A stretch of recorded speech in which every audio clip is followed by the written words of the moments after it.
إن الله وملائكته يصلون على النبي يا أيها الذين آمنوا صلوا عليه وسلموا تسليما. صلى الله عليه وسلم. ازيكم يا بناتي، ازيكم يا اخواتي، يا رب تكونوا بخير.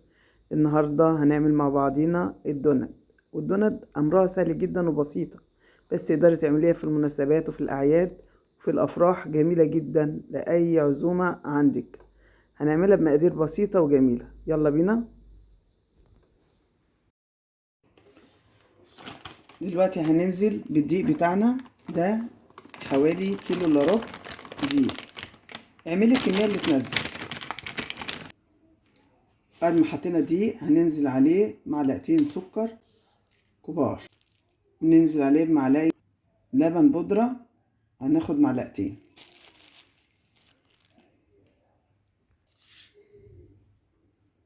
ومعانا هنا معلقة خميرة جافة فورية،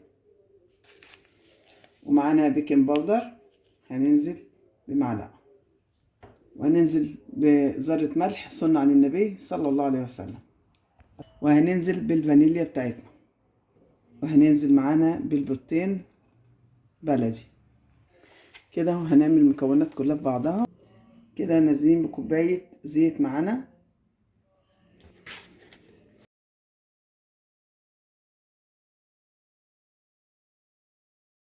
بسيناها بقت بالشكل ده كده. هننزل عليها بالمية بتاعتنا ونبسها تاني كده. هننزل عليها بشوية لبن ونبسها شوية. لو مفيش لبن مش شرط، هيجينا كلها بمية دافية كده. حبايبي هنسيبها ترتاح 10 دقايق، وبعد كده نشوف نعملها ازاي سوا. يلا بينا.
ايه رأيكم حبايبي؟ وده الشكل النهائي. يا رب اكون عملت لكم بطريقة بسيطة وسهلة.